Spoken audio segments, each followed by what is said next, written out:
Assalamualaikum warahmatullahi wabarakatuh. Waalaikumsalam warahmatullahi Waalaikumsalam wabarakatuh. warahmatullahi wabarakatuh. Di sini kami akan mempresentasikan hasil diskusi kami mengenai kasus-kasus yang terdapat di modul. Dengan anggota kelompok, yang pertama saya Inas Nur Afifah. Saya Alfiana Nurwijayanti. Saya Tina Dewi Kurniawati.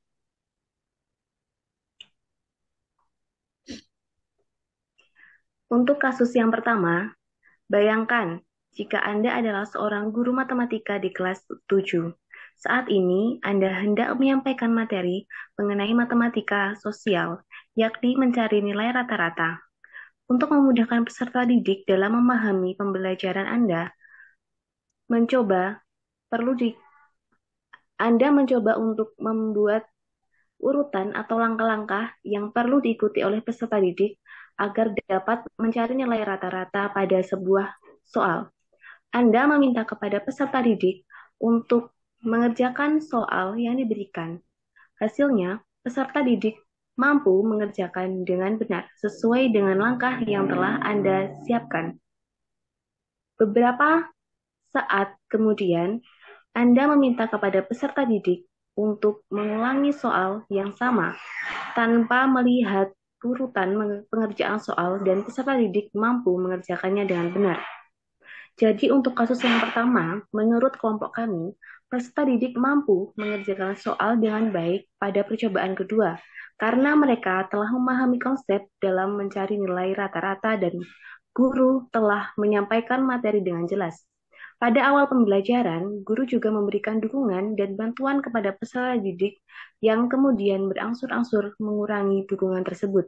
Setelah peserta didik dapat menyelesaikan soal, setelah itu, peserta didik juga dilatih untuk mengerjakan soal menggunakan langkah-langkah secara rinci supaya terbiasa dan dapat memahami materi dengan baik.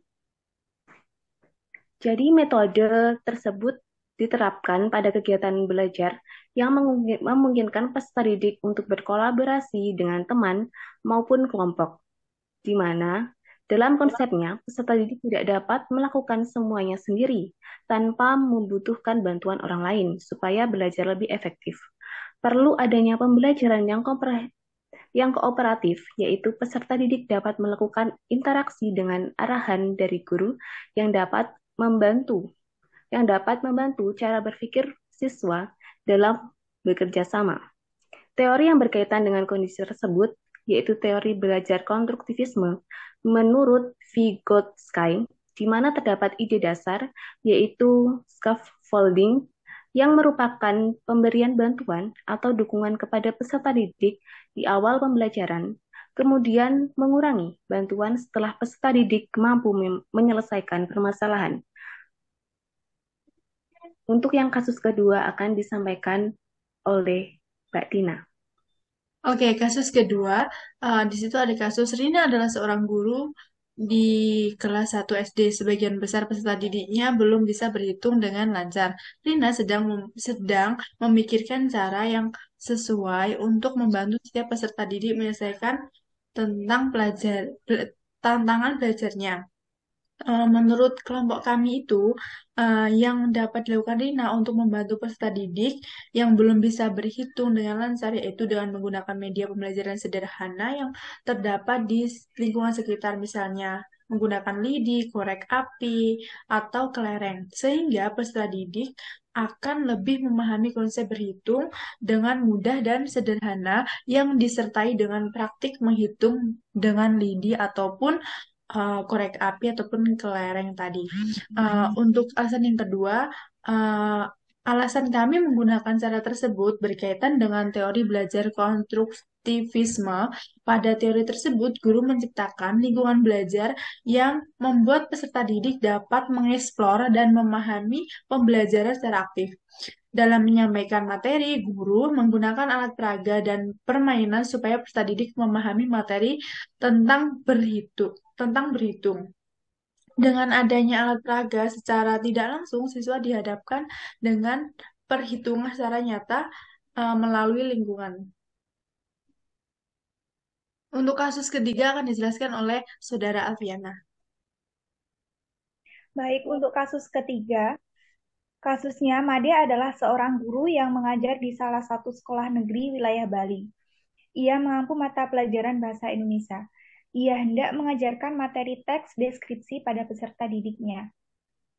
Pada buku cetak yang menjadi panduannya saat mengajar, terdapat beberapa contoh teks deskripsi menceritakan tentang bangunan-bangunan pencakar langit yang ada di ibu kota. Dengan memperhatikan latar belakang setiap peserta didiknya, Made pun mencoba untuk memberikan contoh berbeda. Ia memberikan contoh teks deskripsi tentang pantai dan makanan khas Bali. Dari hasil diskusi kami, menurut kelompok kami, keputusan yang diambil oleh Made untuk memberikan contoh teks deskripsi tentang pantai dan makanan khas di Bali kepada peserta didiknya sesuai dengan pertimbangan yang baik, terutama jika Made memperhatikan latar belakang peserta didiknya. Alasan kami, yang pertama, relevansi budaya dan lingkungan. Bali adalah salah satu wilayah di Indonesia yang kaya akan budaya, pantai yang indah, dan makanan khas. Menggunakan contoh yang relevan dengan budaya dan lingkungan tempat tinggal peserta didik bisa meningkatkan minat dan pemahaman mereka terhadap materi. Ini juga membantu dalam memberikan kontribusi positif pada penghargaan terhadap keanekaragaman budaya. Alasan kelompok kami yang kedua, keterkaitan personal menggunakan contoh yang berhubungan dengan kehidupan sehari-hari. Peserta didik dapat membuat mereka lebih tertarik dan termotivasi untuk belajar. Peserta didik mungkin sudah memiliki pengalaman langsung dengan pantai dan makanan khas Bali, sehingga dapat memudahkan mereka dalam memahami dan meresapi materi. Alasan kelompok kami yang ketiga yaitu multisensori dan pengalaman visual. Di sini materi deskripsi tentang pantai dan makanan khas dapat menggugah indera peserta didik secara multisensori. Peserta didik dapat membayangkan keindahan pantai Bali dan mencicipi makanan khas melalui deskripsi yang diberikan oleh Made. Ini membantu membangun gambaran mental yang kuat dan memperkaya pengalaman belajar.